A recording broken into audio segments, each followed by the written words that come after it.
이 세상의 모든 사람들은 뭔가를 믿는 믿음을 갖고 있습니다. 그리고 그 믿음의 종류나 크기에 따라서 그 사람의 행동도 달라지게 되어 있습니다. 예를 들어서 아무것도 안 믿는다. 뭐 아무것도 안 믿는 사람은 없어요. 그러나 본인이 나는 아무것도 안 믿어. 이렇게 생각하는 사람은 돈을 벌어도 그냥 막 흥청망청 써요.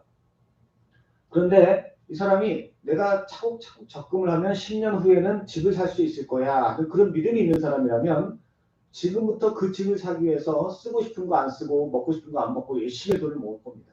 그 믿음 때문에 행동의 방식이 달라지는 거죠. 또 10년 후에는 여기 백전리의 땅값이 몇 배로 올라서 적금 붙는 것보다 더 큰 목돈을 갖게 될 거야. 이렇게 믿는 사람은 적금을 붓기보다는 돈만 있으면 땅을 조금이라도 사두려고 그렇게 애쓰며 살 겁니다. 부동산 쫓아다니면서. 그런데 이 또 다른 믿음이 있는 사람이 있어요. 50년쯤 지난 후에는 우리가 다 여기 안 남아있을 거야. 이렇게 믿는 사람은 다 천국에 가 있을 거야. 이렇게 믿는 사람은 땅 살려고 안 할 거예요. 딴 행동을 할 거예요. 분명히 뭔가 다른 행동을 할 거예요. 믿음이 어떻게 뭘 믿느냐에 따라서 그 사람의 행동이나 생활 양식도 변하게 되어 있다는 것입니다. 우리 성도님들은 어떻게 생활하십니까? 어떤 믿음을 갖고 사십니까?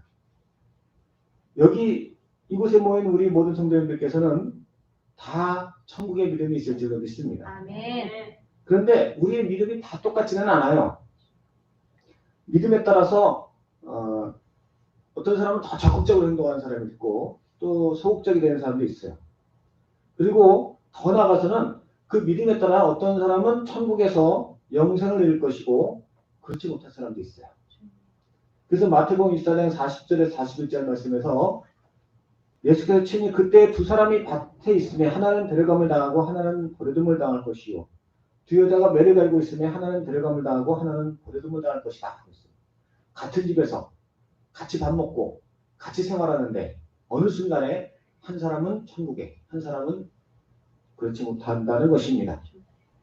또 구원에 이른다 할지라도 천국에 상급을 드릴 수 있는 믿음과 그렇지 못한 믿음도 있는 것입니다. 바라보니 이 자리에 계신 모든 분들이 다 빠짐없이 구원에 이르는 믿음을 갖게 되시기를 주의 이름으로 축원합니다. 아멘. 그러면 우리가 구원을 받을 수 있는 믿음의 정도는 어느 정도인가? 또 그러한 믿음을 갖고 있을 때 우리의 행위가 어떠한가? 함께 생각해 보기 원합니다. 먼저 우리 믿음의 성도가 구원에 이르기 위한 가장 첫 단계의 믿음은 하나님이 계시다는 걸 믿는 겁니다. 아멘. 이 많은 사람들이 하나님이 계시다는 것조차 믿지 않는 경우가 있어요. 그런데 사실은 상식적으로 세상을 보면 하나님이 계시지 않다고 말할 수가 없어요. 그럼에도 불구하고 이걸 억지로 안 믿으려고 하니까 안 믿는 거예요. 꽃이 피는 게 내가 피는 게 아니잖아요. 근데 철만 되면은 그 미물이 저절로 꽃이 피고 때가 되면은 아침이 되고 저녁이 되고 또 내가 매일매일 살아가다 보면 어느 순간에 내 자녀가 부쩍 성장해 있고 이게 내가 하는 게 아닌데 하나님이 다 하시는 거예요. 아멘. 이 모든 현상을 보고도 하나님이 안 계시다, 하나님이 계신지 모르겠다 이렇게 말하는 사람은 안 계셨으면 좋겠다 이렇게 생각하는 사람들이에요. 그렇게 믿으니까 안 계시는 거예요. 그럼 왜 그렇게 생각하고 싶어 하느냐? 죄를 짓고 싶어서. 이 죄라는 건 굉장히 달콤해요. 그래서 죄를 안 짓고 사면은 사람이 굉장히 괴로워요. 사실은 이 세상에서. 그런데 죄를 짓다 보면 심판이 무서워요. 하나님이 계시면 이거 분명히 책임을 물을 것 같아요. 그래서 그냥 하나님이 안 계시는 게 좋겠다. 이렇게 생각하는 거예요. 그걸 자꾸 마음에 확장하다 보니까 하나님이 안 계신 것처럼 보이는 거예요. 시편 14편을 보면 어리석은 자는 그 마음에 이르기를 하나님이 없다 하도다. 저희는 부패하고 소행하여 가증하여 선을 행하는 자가 없다고 하셨어요. 모든 사람들이 다 이러한 마음을 갖고 살면 결국은 그 삶은 부패하고 가증할 수밖에 없다는 것입니다. 이것은 많이 배운 사람이나 덜 배운 사람이나 예외가 없어요. 영국의 과학자인 리처드 도킨스라는 사람이 있어요. 이 사람은 자기 재산을 털어서 영국 버스에다가 그런 광고를 냈어요. 신은 아마도 없는 것 같다. 그러니 마음껏 즐기라. 여기서 신은 아마도 없는 것 같다. 그러니 마음껏 즐기라. 이게 무슨 말이냐면 신이 없어야 하는 이유는 결국 마음껏 즐기기 위해서. 마음껏 즐긴다는 것은 결국 죄를 짓기 위해서. 죄를 지어야 하니까 신은 없어야 되는 거. 이렇게 말하고 있는 거예요. 그런데 엄마나 아빠가 공부하라고 자꾸 하라고 해서 난 놀고 싶은데 엄마 아빠는 없어야 돼. 엄마 아빠는 없어. 이렇게 말한다고 엄마 아빠가 없어요? 그럴 수도 없는 거잖아요. 마찬가지로 하나님이 없다라고 해서 하나님이 없는 게 아니에요. 사람 마음속에 죄를 충족하고 싶어하는 그런 속성 때문에 하나님을 안 믿는 것입니다. 그래서 오늘 보면 21절에 보면 하나님을 알되 하나님을 영화롭게도 아니하며 감사하지도 아니하고 오히려 그 생각이 허망하여지고 미련한 마음이 얻어졌다고 했어요. 그러나 우리가 세상을 보면 하나님이 없다고 말할 수 없어요. 만유의 인력을 발견한 존 뉴턴이 태양계 모형을 만들어서 집에다가 놨는데 무신론자인 친구가 놀러 왔다가 그걸 보고 아우 이거 누가 만들었냐고 참 정교하게 잘 만들었다고 어쩌면 이렇게 멋있게 만들었냐 그렇게 했대요. 그랬더니 존 뉴턴이 대답하기를 그게 저절로 만들어졌다 그랬대요. 친구가 아니 그게 어떻게 저절로 만들어질 수 있냐고 이렇게 잘 만든 거를 그랬더니 존 뉴턴이 대답하기를 자네는 태양계도 저절로 만들어졌다고 하면서 태양계 모형인 이걸 저절로 만들었다는 걸 모르겠나? 이걸 누가 만들었다고 하면 태양계는 그보다 이거 더 정교한 태양은 누가 만들었겠냐고 그렇게 대답했다고 해요. 태양계뿐만 아니라 이 세상 모두가 다 하나님이 창조하신 것입니다. 아멘. 오늘 보면 로마서 1장 19절 20절에서 이는 하나님을 알만한 것이 저희 속에 보임이라 하나님께서 이를 저희에게 보이셨느니라 창세로부터 그의 보이지 아니하는 것들 곧 그의 영원하신 능력과 신성이 그 만드신 만물에 분명히 보여 알게 되나니 그러므로 저희가 핑계치 못할 것이다 하셨어요. 그럼에도 불구하고 죄를 짓고자 하는 사람들이 하나님은 없다고 주장하는 또 다른 이유는 하나님께서 그들의 마음을 어리석게 만들어 놓으셨기 때문입니다. 죄를 지으면 사람이 어리석어져요. 죄를 지으면 사람이 그것밖에 안 보여요. 엄마한테 걸리면 어떡하지? 엄마한테 혼나면 어떡하지? 그래서 딴 생각이 안 들어요. 공부할 때 공부도 못하게 되고 책을 봐도 글자가 안 들어오고 죄를 지으면 사람이 점점 어리석어져요. 그러나 하나님을 사모하는 자에게는 하나님께서 당신을 계시해 보여주십니다. 아멘. 하나님을 구하는 자에게는 하나님이 찾아와 주십니다. 아멘. 하나님을 아는 것이 지혜의 근본이라고 그랬어요. 하나님을 찾는 자에게 하나님이 보이시기 때문에 점점 더 또렷이 보여주시기 때문에 하나님을 찾는 자는 점점 지혜로워져요. 아멘. 하나님을 찾는 자에게는 하나님의 은혜와 능력과 지혜가 충만하게 임하게 되는 것입니다. 아멘. 그래서 하나님을 찾는 자는 마침내 영원에 이르게 되고 또한 저 천국의 상급도 받게 될 줄로 믿습니다. 아멘. 두 번째로 우리가 구원에 이르기 위한 믿음은 스스로 죄인이라는 사실을 믿는 것입니다. 내가 죄인이라는 사실을 믿어야 된다는 거예요. 이 세상에 어떤 사람도 죄가 없는 사람은 없어요. 모두가 죄인이고 심판이 예비된 존재예요. 그래서 로마서 3장 10절에 기록된 바 의인은 없나니 하나도 없다고 하셨어요. 그럼에도 불구하고 우리는 우리가 죄 없다고 생각할 때가 많아요. 불신자들은 말할 것도 없고 우리 믿음의 성도조차도 회개하라고 그러면 회개할 게 없다고. 나는 열심히 신앙생활했고 11조 했고 주일 지켰고 전도도 했고 그렇게 대답할 때가 있어요. 이것은요 사람이 본능적으로 죄가 없다고 믿고 싶어 하기 때문에 그래요. 모든 사람이 다 그래요. 교도소에 가면 억울하지 않은 사람이 아무도 없다고 그래요. 살인을 했어도 왜 살인을 했냐 그러면 그 사람이 죽을 만한 짓을 했어. 그렇게 되면 다 자기는 죄 없다는 거예요. 죽을 짓을 했으니까 내가 죽인 거야. 도둑질을 했어도 내가 정말 필요해서 잠깐 빌린 거지 정말 훔칠 생각은 없었다. 그렇게 말해요. 상황이 그래서 어쩔 수 없이 죄를 진 거지 다른 죄인이 아니라는 거예요. 또 세상 사람들이 다 도둑놈인데 나만 재수 없어서 붙잡혔다고. 다 죄인이니까 그 중에서 나는 그래도 의롭다 이런 얘기죠. 이렇게 사람들은요 본능적으로 죄가 없다고 말해요. 겉으로 죄인이라고 고백할지라도 속 마음 깊은 곳에는 나는 그래도 착한 사람이야. 나는 정말 의인이야. 이렇게 말할 때가 있어요. 그런데 내가 죄가 없으면 이렇게 살 리가 없어요. 죄가 있다 없다를 판단하시는 건 하나님이시지 내가 아니에요. 아멘. 하나님은 죄 없는 자에게는 복을 주시는 분이십니다. 내가 만약에 죄가 없으면 매일매일 행복하게 되어 있어요. 내가 만약에 죄가 없으면 모든 만사가 다 형통하게 되어 있어요. 아멘. 하나님이 저와 함께 하시기 때문에, 하나님이 저에게 은혜를 주시기 때문에, 하나님이 저에게 능력을 주시기 때문에 모든 것이 다 나에게 은혜를 주고 복을 주게 되어 있어요. 일이 꼬이고 안 풀리는 건 내가 죄가 있기 때문에 그런 거예요. 모르는 건 나만 몰라. 하나님은 아시고. 심지어 지나가는 사람도 내가 죄인인 걸 알아. 나만 몰라. 따라서 우리가 죄가 없다면 모든 만물이 우리에게 복종하게 되어 있습니다. 그러나 첫사람 아담이 하나님께 권능을 받았음에도 범죄하자 그 모든 것을 사단에게 빼앗겼어요. 우리도 마찬가지. 죄를 짓게 되면 우리에게 있는 행복의 조건들을 다 사단에게 빼앗깁니다. 우리가 평생을 살아가면서 처음에 태어날 때는 그래도 뭐 태어나자마자 죄가 있겠냐 하면 죄 있어요. 태어나는 아이도 죄가 있어요. 원죄를 갖고 태어나죠. 살아가면서 이제 자아가 생기고 생각이 생기면서 죄를 자꾸 지으면 이제 조금씩 어린아이의 순수함을 잃게 되고 어릴 때의 그 면역력을 잃게 되고 젊어서의 그 강건함을 잃게 되고 얼굴이 더 취해지고 힘이 빠지고 모든 걸 자꾸 잃게 되는 거예요. 죄가 점점점 쌓이면서 마침내 어느 한계에 이르면 생명이 끊어지는 거예요. 우리는 그 죄를 인정해야 합니다. 아멘. 아, 내가 죄가 있어서 이렇게 사는 게 힘들구나. 내가 죄가 있어서 고통스럽구나. 내가 죄가 있어서 이렇게 풀리는 게 없구나. 내가 죄가 있어서 이렇게 병이 드는 거야. 물론 꼭 죄 때문에 다 그런 건 아닌데 모든 인과관계의 시작은 죄에서 비롯된 거예요.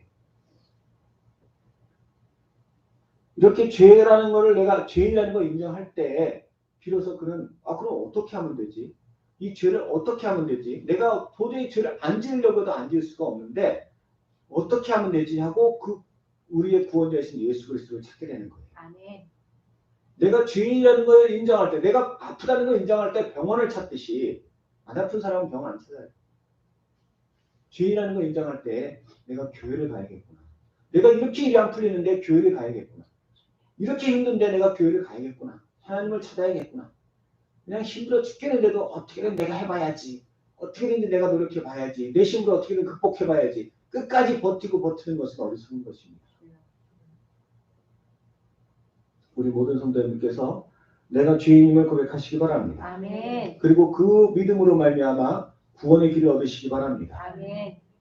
마지막으로 우리가 하나님이 주시는 구원을 얻기 위해서는 하나님께서 우리를 위해 이 땅에 아들 예수 그리스도를 보내시고 그분의 십자가의 피로 우리 죄가 구원받았다는 사실을 믿어야 합니다. 우리가 구원을 받는 믿음이라는 것은 바로 여기까지 믿어야 되는 거예요. 하나님이 계시다는 것과 그리고 내가 죄인이라는 사실에 더해서 예수님께서 내 죄를 사하셨다는 사실을 믿어야 돼요. 아멘. 오늘 본문 17절에 복음에는 하나님의 의가 나타나서 믿음으로 믿음에 이르게 하나니 기록된 바 오직 의인은 믿음으로 말미암아 살리라 말씀하셨어요. 여기서 복음이라는 것은 예수님의 십자가의 사건, 곧 예수님이 십자가에서 피 흘려 죽으심으로 내 죄가 다 용서받았다는 사실을 말하는 것입니다. 그 사실이 복음이에요. 그 사실이 복된 소식이에요.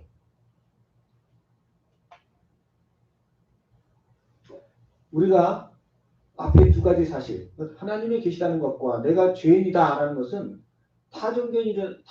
뭐 불교를 믿는 사람들도 또 뭐 정치는 사람들도 인정하는 사람들이 있어요. 본능적으로도 알 수 있어요. 그러나 주님이 십자가를 지심으로 내 죄가 용서받았다는 사실은 오직 복음 전도를 통해서만 성령께서 깨닫게 하셔야만 알 수 있어요. 아멘. 왜냐하면 이건 너무나 구체적인 사건이기 때문에 우리가 누군가를 보면 그가 어떤 사람인지 어떤 삶을 살아왔는지 표정이나 태도를 보고 알 수 있어요. 대충은 알아요. 그 사람이 어떤 사람인가. 그런데 그 사람의 이름은 몰라요. 처음 본 사람인데 그 사람의 이름을 맞히면 이게 뭐가 대단한 사람이죠. 마찬가지로 사람이 선한 양심이 있으면 하나님이 계시다는 것과 스스로 죄인이라는 사실까지도 깨달을 수 있어요. 그러나 예수라는 이름을 가지신 분이 대대로 상속되는 죄와 관계없이 남자 없이 동정녀의 몸에 나셨고 또 그분이 본디오 빌라도라는 로마 총독에 의해서 십자가에서 죽으시고 사흘 만에 부활하심으로 우리의 영생의 길이 열렸다는 사실은 성경을 통해 혹은 전도자를 통해 구체적으로 알려주어야만이 알 수 있는 것입니다. 아멘. 그리고 이 말씀을 듣고 죄 없는 그분이 지신 십자가가 그분의 십자가가 바로 나를 위해서 나 때문에 내 죄를 없애기 위해서 지신 것이라는 것을 믿을 때 우리가 구원을 얻을 수 있는 것입니다. 아멘. 그러므로 우리 모든 성도님들께서 예수님의 십자가가 아니 뭐 목사님을 위해서도 지셨잖아요. 우리 권사님을 위해서도 지셨잖아요. 우리 집사님을 위해서 지셨잖아요. 나도 거기 그 중에 한 명이 이게 아니에요. 그러면 안 돼요. 그 십자가는 나를 위한 것입니다. 아멘. 주님의 피는 나를 위한 것이었습니다. 아멘. 주님 고맙습니다. 아멘. 이 정도까지 나가야 구원을 얻을 수 있는 거지. 여기는 모든 사람을 위한 건데 나도 그 중에 한 꼽사리 낀 거죠. 이거는 안 돼요. 그런 믿음은 안 돼요. 이게 내가 믿어지지 않으면 하나님 앞에 자꾸 구해야 돼요. 하나님, 주님의 십자가 나를 위한 것이니 믿어지게 해주세요. 그래서 주님 고마워요. 주님 죄송해요. 피 흘리게 해서 죄송해요. 이런 마음이 들어야 돼. 내 안에 이런 마음이 드는 것이 구원을 얻은 믿음이지. 그냥 이렇게 우리 모두를 위해서 지셨죠. 이거는 그냥 머릿속으로 아는 거예요. 그건 믿음이 아니에요. 착각하면 안 돼요. 그거는 구원받은 믿음이 아니에요. 예수님의 십자가 사건은 세상이 창조된 이후로 가장 놀라운 사건일 뿐 아니라 그것을 믿는 자에게 모든 사람에게 참으로 은혜로운 사건입니다. 왜냐하면 생명을 구원받을 수 있는 길이기 때문에. 예전에 제가 어떤 재난 영화를 봤어요. 무슨 내용인지 잘 모르겠는데 기억도 안 나요. 그런데 하여튼 마지막이 다 멸망하는 거예요. 지구에 있는 사람들이. 그 태양의 흑점이 폭발을 했는데 그게 지금도 계속 폭발하고 있대요. 그런데 진짜 하나님의 은혜로 지구를 이렇게 비껴간대요. 그런데 이게 만약에 정통으로 맞으면 그 폭발이 지구에 딱 정통으로 맞으면 지구를 보호하고 있는 자기장을 그 자기장을 뛰어넘어서 지구에 사는 모든 피조물이 생명체가 다 죽게 된대요. 그게 땅속으로 지하 1.7km까지 파고 들어가야 겨우 피할 수 있기 때문에 그거는 결국 아무도 못 살아남는다는 얘기죠. 문제는 그게 언제가 될지 아무도 모른다는 거예요. 근데 하여튼 그 영화에서는 그게 이제 현실이 된 거예요. 딱 그렇게 정말이 닥쳐왔어요. 그러자 사람들이 막 혼란하고 그냥 그런데 그 중에 몇 사람이 선택되어서 마지막 생명선에 옮겨지게 됩니다. 그때 남겨지게 된 사람들이 선택된 사람들에게 자기 아기만이라도 데려가달라고, 우리 애만이라도 살려달라고 간절히 호소하는 장면이 나와요. 최후의 순간이 닥치면 나는 못 살더라도 아기만은 살리고 싶은 것이 인간의 본성일 거예요. 이러한 인간의 본성에 응답해 주신 케이스가 바로 유대인들이에요. 이스라엘 민족이에요. 유대인들이 하나님 앞에 희생제사와 안식일을 지키면서 받은 복이 뭐냐면 그 자손이 살아남는 복이에요. 할례를 행하고 율법을 지키고 매 안식일마다 번제를 드리고 하는 이 모든 게 얼마나 번거로워요. 그런데 이런 엄청난 노력과 의지를 통해서 그들 자신은 구원받지 못하고 그들의 후손이 끊어지지 않는 복을 받았어요. 그래서 이스라엘 민족이 지금도 존재해요. 다른 이전의 역사 속의 모든 민족들은 다 사라지거나 혼혈이 되거나 이게 다 민족이 없어져버렸어요. 민족의 정체성이 다 없어졌어요. 그런데 이스라엘 민족은 아직도 있어요. 물론 그 후손 중에서 예수 그리스도가 나시는 은혜를 입기는 했지만 정작 자신들이 그분을 통해 구원받지 못하면 그런 축복이 무슨 의미가 있겠어요. 이처럼 하나님 앞에 번거롭고 힘든 제사와 율법을 통해 그들이 얻은 것이 그 후손들이 끊어지지 않는 것이고 그들 자신은 구원받지 못하였다면 그 외에 하나님 주신 말씀이 아닌 스스로 창안해낸 타종교나 율법이나 철학을 통해서는 어떤 보상도 받을 수 없는 것입니다. 그런데 우리는 우리의 후손뿐 아니라 우리가 영원히 살 수 있는 길을 얻었어요. 아멘. 바로 그렇게 간절히 기도하고 구함으로 이 땅에 오신 예수님의 은혜로 우리는 영생을 얻은 것입니다. 아멘. 그래서 예수님께서 요한복음 14장 1절에 내가 곧 길이요 진리요 생명이니 나를 말미암지 않고는 아버지께로 올 자가 없느니라고 하셨어요. 아멘. 사도 바울은 사도행전 4장 12절에 다른 이로서는 구원 얻을 수 없나니 천하인간의 구원 얻을 만한 다른 이름을 우리에게 주신 일이 없습니다. 또 더 나아가서 출애굽기 23장 13절에 내가 내게 이른 모든 말을 상가지키고 다른 신들의 이름은 부르지도 말며 내 입에서 들리게도 하지 말라고 하셨습니다. 그리고 출애굽기 34장 14절에서는 너는 다른 신에게 절하지 말라 여호와는 질투라 이름하는 질투 하나님이라고 하셨습니다. 우리가 오직 주 예수만이 참신이시며 나의 구원자이심을 믿는다면 우리는 그 믿음으로 말미암아 내 죄를 다 용서받으며 또한 천국의 영생을 소망할 수 있을 줄로 믿습니다. 아멘. 그런데 이러한 사실을 믿는 믿음에도 차이가 있어요. 우리가 이 사실을 얼마나 확고하게 믿느냐에 따라서 우리의 삶의 태도가 달라지고 천국의 상급이 달라지게 됩니다. 앞서도 말씀드렸어요. 내가 10년만 저축하면 집을 살 거야 이렇게 믿는 사람은 열심히 저축한다고 그랬어요. 그 믿음이 확고한 사람, 확고할수록 더 열심히 저축하겠죠.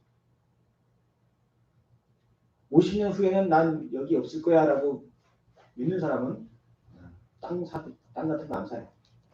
50년 수년가는 그런 전자제품도 안 살 거예요. 어차피 내가 죽은 후에는 남겨줄 필요도 없으니까. 우리가 예수님이 십자가를 지심으로 영생을 얻었다는 사실을 확실하게 믿을 때 우리의 행실은 달라지게 돼 있어요. 우리가 그 믿음이 없을 때에는 자연을 찬양하고 사람을 찬양하고 사람의 업적을 찬양합니다. 무슨 뭐 나이아가라 폭포 같은 데 가고 아이고 멋있네 또 무슨 나훈아가 노래 부르면 아이고 잘생겼네. 사람의 업적을 뭐 이렇게 롯데타워 같은 데 가서 와 높네 잘 만들었네 그런 거나 찬양하고 그러던 사람들이 우리가 예수님이 나를 위해 피 흘리셨음을 확실하게 믿을 때는 날마다 주님을 찬양해요. 아멘. 나를 위해 주님 죽어주신 주님 감사합니다. 나를 위해 부활하신 주님 감사합니다. 아멘. 우리 모든 성도님께서 날마다 내 입술에서 주님을 찬양하는 찬양이 흘러나오시기 바랍니다. 아멘. 나훈아 노래 부르지 마시고 무슨 뭐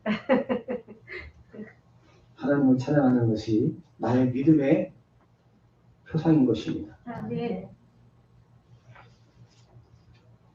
또한 세상에 대해서도 결코 자고할 수 없으며 겸손함과 낮아짐으로 섬김의 삶을 살게 될 것입니다. 나를 살리신 주님, 그 주님께서 그 큰 은혜를 베푸셨는데 어떻게 세상에 대해서 내가 큰 소리 떵떵 치면서 살 수 있어요? 그런 분들 많아요. 뭐 내가 낸데 누가 나한테 함부로 한다고 하면 막 속상해하고 그래봐야 나만 속상한 거예요. 주님께서 내 생명의 주인이시고 내 인생의 주인이십니다. 아멘. 끝으로 우리 주님께서 십자가를 지심으로 우리에게 천국과 영생의 길을 열어놓으셨음을 깨닫지 못할 때에는 세상의 것들을 소유하고 싶어하고 누리는 것이 최선이라는 삶을 삽니다. 혹시라도 못 소유하거나 못 누리게 되면 속상해하고 원통해하고 이번에 무슨 이벤트 한다는데 페스티벌 한다는데 그거 못 가봤다고 천국에 가면 그보다 훨씬 좋은 게 많아요. 이 땅에서 아무것도 못 누려도 돼요. 천국에서는 어마어마하게 좋은 것들이 비교할 수 없는 것들이 널리고 널렸어요. 아멘. 하나도 속상해할 필요 없어요. 천국 가서 누리면 되지. 이 땅에는 아무리 좋은 것이라도 먼지와 같이 사라지게 됩니다. 그러나 우리가 가게 될 천국에서는 영원한 것들로 우리가 받게 될 것입니다. 아멘. 그러므로 이 세상에서 남는 것은 오직 우리가 전한 예수 그리스도를 믿는 성도, 곧 우리가 복음을 전함으로 구원받은 그 생명들만 남아요. 내가 천국에 가면 모든 건 다 예비되어 있어요. 집이고 사람들이고 다 있어요. 내가 먹을 음식이고 뭐 다 있는데 딱 없는 것이 있어요. 내가 구원한 사람들. 내가 전도를 안 하면 데리고 갈 사람이 없어요. 이 땅에서 아무리 좋은 걸 누려도 혼자 누리는 건 재미없어요. 호화로운 집에서 살아도 더 쓸쓸해. 혼자 살면. 혼자는 더 쓸쓸해. 차라리 좁은 집이 나아. 청소하기도 힘들고. 물론 천국에서는 청소할 일은 없겠지만 시간이 갈수록 혼자라는 게 너무 외로워요. 지금은요, 이 세상은요, 천국과 지옥이 혼재되어 있기 때문에 아픈 건 지옥의 표상이고 돈 없는 건 지옥의 표상이고 화내는 건 지옥의 표상이지만 내 가족은 천국의 표상이고 내 자녀들도 천국의 표상인데 이 천국의 표상들에게 복음을 전하지 않으면 천국 가면 그들은 없어요. 그러므로 우리는 이 땅에서 오직 복음 전도와 영혼 구원을 위해서 기도해야 할 줄로 믿습니다. 아멘. 그런 분도 있어요. 이 땅에서 지긋지긋한 저 인간을 천국에서 또 만나야 되냐. 그런데 그 지긋지긋한 거는 그 사람의 본성 때문에 지긋지긋한 게 아니에요. 그 사람의 죄 때문에 그런 거예요. 그 죄로 인해서 그 사람 배후에 역사하는 악한 영으로 인해서 꼴보기 싫은 모습이 나오고 용서하기 싫은 모습이 나오지만 그러나 그 사람이 예수님을 영접하고 나면 다 달라지게 되어 있어요. 야곱이 평생 형 에서를 무서워하고 힘들어하며 살았지만 야복강가에서 간절히 기도한 후에 만난 에서는요. 하나님의 얼굴을 보는 것 같았다고 그랬어요. 우리가 성령 안에서 변화되면 한 사람도 싫은 사람이 없어요. 아니 저 사람은 예수 믿는데도 그렇게 꼴보기 싫다고요. 천국 갈 때는 달라져요. 천국에 들어갈 때는 흠 있는 모습이나 거짓된 건 하나도 거기에 들어갈 수 없다고 그랬어요. 그 사람이 완전한 모습으로 변화되지 않는다 해도 천국에 들어가면은 완전하게 되어 있어요. 아멘. 천국 가면 너무너무 소중할 거예요. 아멘. 내가 이 사람 구원한 게 너무 잘했다. 이 사람은 전도한 게 너무 행복하다. 이 사람 함께 지내게 돼서 너무너무 기쁘다. 그렇게 고백하게 될 줄로 믿습니다. 아멘. 우리 모든 성도님께서 날마다 하나님을 사모하고 그분께 더 믿음을 구하시기 바랍니다. 아멘. 주님, 내 안에 주의 십자가가 더 확고하게 믿어지기 원합니다. 아멘. 주님, 내가 다른 것이 아니라 이 믿음이 필요합니다. 주님, 내가 돈 없어도 좋고 건강하지 않아도 좋고 그렇게 말하면 아니 나는 돈 필요한데요. 건강 필요한데요. 아니 내 안에 천국에 대한 확신이 있으면 이게 아쉽지가 않다니까요. 아니 이거 억지로 되는 게 아니고요. 내가 주님 안에서 거듭나면 내 믿음이 커지면 그렇게 정말 필요가 없어요. 뭐 주시면 더 좋지만 안 주셔도 괜찮아요. 그런 믿음이 생길 때까지 믿음을 더 구하시라는 얘기예요. 아멘. 그래서 내가 정말 그 믿음만으로 기뻐하며 감사하며 살 수 있는 우리 모든 성도님 되시기를 예수님의 이름으로 간절히 축원합니다. 아멘.